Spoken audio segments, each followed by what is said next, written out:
What's up, everybody? It's your boy Baybar to Go Bar, coming at you with another Magic the Gathering Puzzle Quest video. 2 months between them in the last video, and 2 days between them this video, so things are looking up. But like I said, I'm really enjoying this set. I like the mechanics. I like a lot of the cards. Got a cool one that we're going to display for you today, and it's in a Boros deck for Nahiri. And the main legit card here is Tajic, Legion's Edge, and he is awesome. His picture is awesome. His mentor legendary haste first strike is awesome. 6/5 for 15 is solid. And then he's got 2 pretty decent skills. At the beginning of your opponent's turn, your other creatures gain prevent damage until end of turn. So like if they're attacking into one of your blocker's going to have prevent damage. So that's sweet. And then activate 2, fetch the next aura from your library. Unfortunately, there's not a lot of great auras in Standard. Now, I think this can be an aura spell as well as an aura support, but actually neither one are particularly interesting. We are going to use one, but I'm a little bit on the fence about it in the first place. So anyway, that's him. He pairs exceptionally well with this fine lady, Swiftblade Vindicator.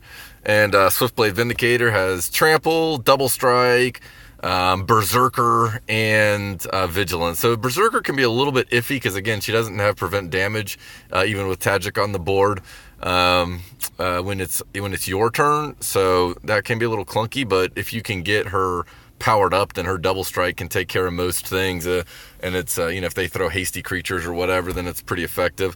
Also, some of these other cards in here that are going to buff her up, get her attack total pretty high. So it's a pretty sweet card. The third creature I'm using in this deck, I don't know. I'm using Enlightened Ascetic right now. This is the second game I've used with him. And I assume that's a him. Maybe that's a her. I don't know. I guess maybe that's a her. Look at that belly. It looks like maybe that's a chick. I'll have to ask Shaper. He's the go-to on everything gender-related when it comes to Magic cards. But, yeah, he's 4 mana for a 1/1. So what he does, he puts an efficient lifelink body on the, not efficient necessarily, but puts a lifelink body on the board. And then Mentor will buff him up. Maybe some of these supports will buff him up. And then, of course, Nahiri's first gives everything +4/+4. So he can pretty quickly become a 5/5 lifelinker. I think that sounds pretty effective in this deck. I think I'm actually...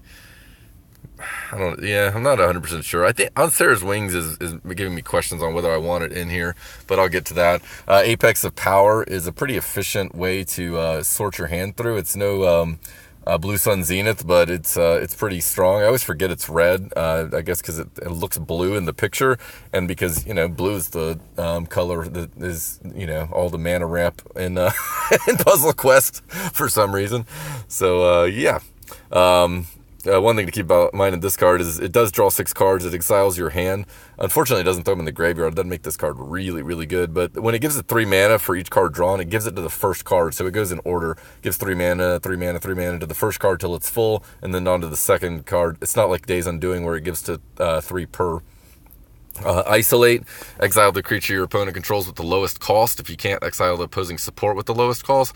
I was skeptical of this card when it first came out, but I think it's one of the better removals in Standard, especially and definitely the best white one. And it does help with some support sometime. It can be really frustrating when you need to get rid of like a Thopter Spy Network or something like a support, and it just keeps every time you kill it, the thing just pops right back up, and you can never get it to do anything. So it can be frustrating at times. You don't want to be taking out Thopter stacks with Isolate, but that frequently happens. So we do have to include some other removal. We're going to include Justice Strike. Target creature deals damage to itself equal to its power. Much needed for some true red removal, creature removal, and I'm glad it finally got it in Standard. And then Forebear's Blade is just a, I don't know, it's a little redundant because Swiftblade already has Berserker and Trample. It does give +5/+0. I don't, you know what, I think maybe it might be better off not having this. What's good about it is it gives her that 5/0 and immediately makes her from a 3/3 to an 8/3 double strike, which means she can take care of herself pretty easily, even if she ends up berserking into something. However, I'm not sure, it might be better to put what's that card that's colorless and every time you gain life, it gives you mana instead, because this deck can struggle with mana some. Dragon's Hoard is our basic second mana fix besides Axis, and it also it's pretty strong. I mean, it gives 3 gem conversions every turn, and also provides some draw options on these activates. So very relevant card, and everyone has it, which is nice. Alpine Moon, good support control in red. If you don't use this, you probably should. But it basically ticks down land supports, and then if it can't, it ticks down regular supports, and if it can't, well, it doesn't do anything. What am I talking about? But it sits on the board and constantly takes care of supports, which it is nice. I mean, it takes a long time to whittle down, for instance, like a Storm the Vault, but you know, it is pretty effective. On Serra's Wings, the main reason we're using this is not the Vigilance or the Flying. The Life Link's pretty nice, especially if it gets on Swiftblade. But, you know, and another reason maybe we want to use that life gain card that I was talking about. But, you know, it's the aura that we're using that Tajic can fetch. And then finally, Enlightened Ascetic is just our little weenie creature, and we already talked about. So let me see. I wonder if I should make that change.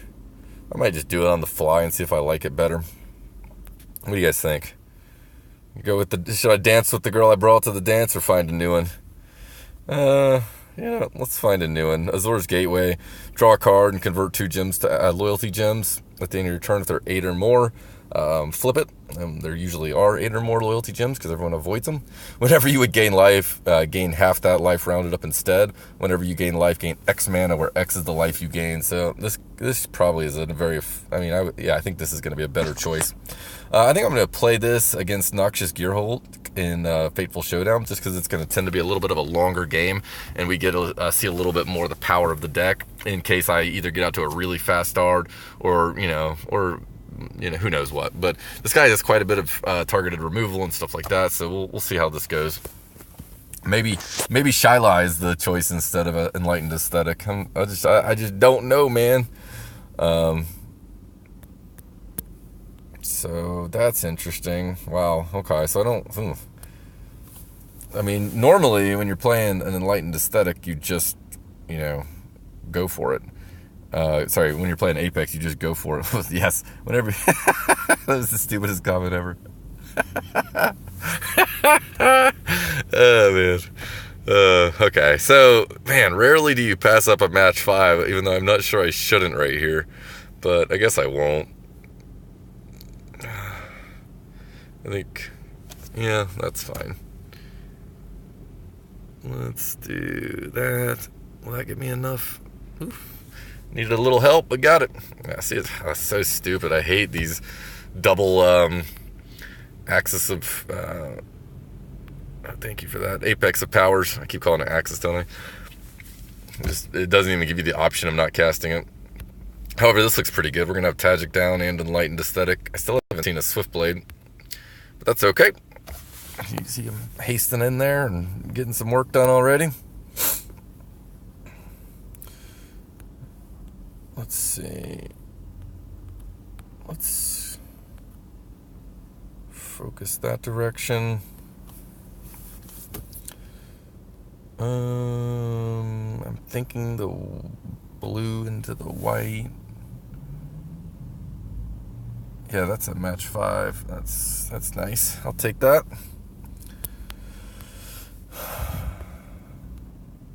Is that his fetch? It is his fetch. I don't see. This is the thing with Serra's Wings, though. If I put that down right now, it's going to give Tajic Vigilance, which is probably fine. He can probably just deal, right? But I kind of want my Swiftblade to have the first slot so that she gets prevent damage. So I don't really know what the right thing to do is, but I think I'm just going to pass on it for now. And someone probably should tell me why that's a terrible idea, but it just seems like the right thing to do. This is another nice match 5. Look at this, guys. This game's easy. So the goal of this deck is just to make sure that you get all the match 5s, just constantly. You just have to get all of the match 5s, and once you do that, you can just kind of move on with life. Assuming you can ever stop playing. And wow. So I hit his activate and dropped it even though I didn't want to. That's pretty funny.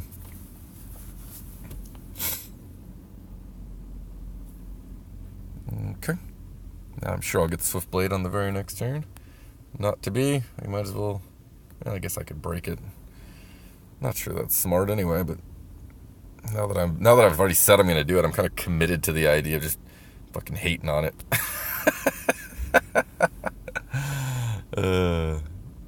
What did I get here? I guess that wasn't the right draw card. I guess I don't know what I did. Lose my mind, man. Wow, this is terrible drawing.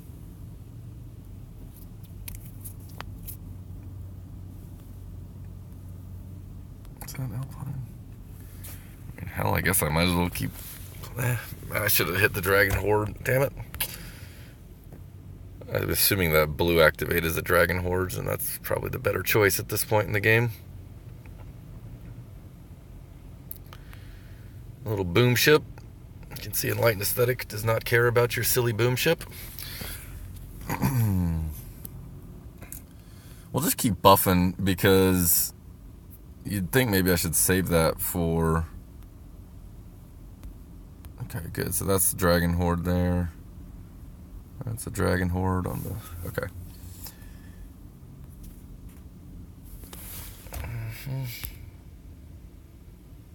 We'll go ahead and Justice Strike him, because why not?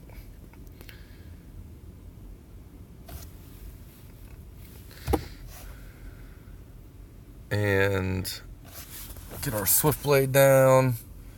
Get our Gateway down. And we're going to be getting a ton. I like that Gateway idea. Now that I'm getting into it,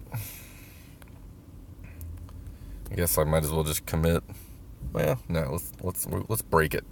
Let's see if we can break it. What do you think?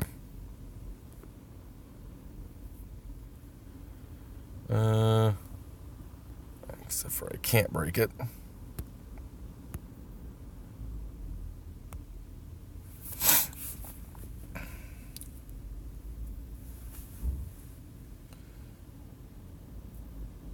I guess I don't have enough loyalty. Interesting. So I was just talking about how it always flips. So she's got prevent damage.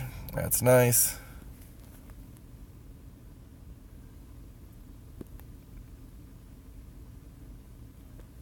Okay.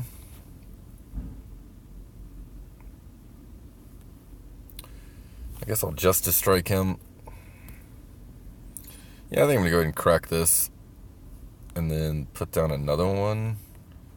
So that it buffs her after she switches slots with him. I don't know, man. Okay, so why is she not so... This game's so buggy. Alright, well, that didn't work. I would argue I have this well in hand. What do you say?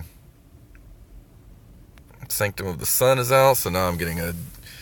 somewhere in the realm of a boat ton of butt ton, boat load, bone. What the hell am I trying to say here? I'm getting a bone ton. Yes, sure are, Dave. Getting just one bone ton. Oh shit! All right, so 14 mana. That looks like that amount of mana to me. But that's just me. And then we'll get another... Wait, where the fuck did Tajic go? What did I miss? Oh my god. Am I blind? Interesting. See all my mana? Sure, double striking mana plus his mana. Which is why I want Serra's wings on her. I don't know. I don't even know what happened. I need to check. Alright, clearly I'm having too much fun and not paying attention. How did Tajic die? I'm sure you guys probably saw it, but I didn't see it. Let's see. Assuming it happened sometime in here. Wait, that's my turn. I don't think it happened during my turn. I can make a fairly good case for that's probably not the case.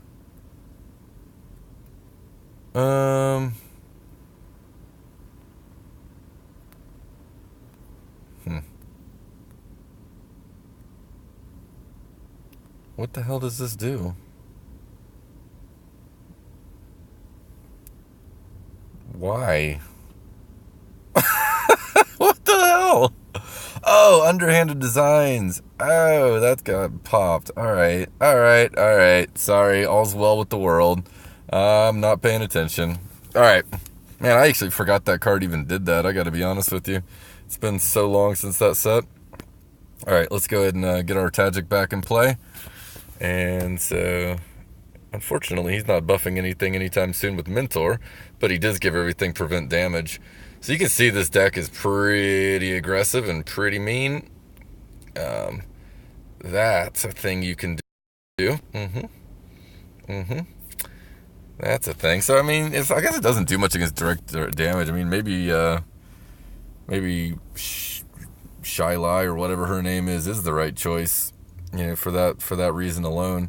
But, it doesn't seem like I'm actually threatened in any way, shape, or form. I've got plenty of removal, plenty of damage going on right now. I should have buffed my creatures with her first. Actually, I need to be getting enough mana to do some stuff, but unfortunately, that's not happening right this second. But Alpine Moon is taking care of stuff. Just knocked off 2 shields from that Dynavolt.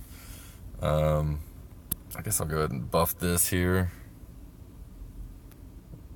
Is that from... Okay, so that'll get a Serra's Wings if I want one. Not really what I'm after. I guess I could get lucky and fall down into that, activate. I don't see the other activate. Oh, it's this red one on the... No. Maybe he cracked it. Alright, whatever. I think this one's fairly well in hand.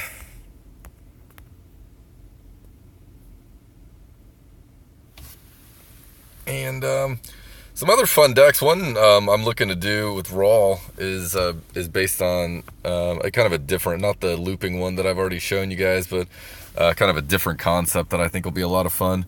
And it's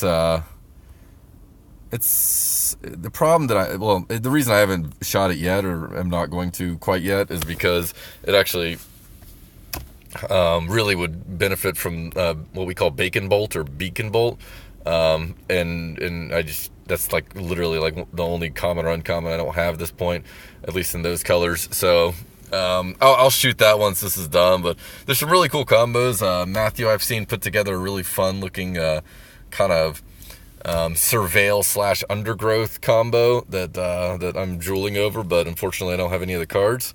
So anyway, lots more to come. Appreciate you guys subscribing and checking it out, and give me ideas on what you'd like to see in the future, and appreciate the time, guys. Have a good one. Bye bye.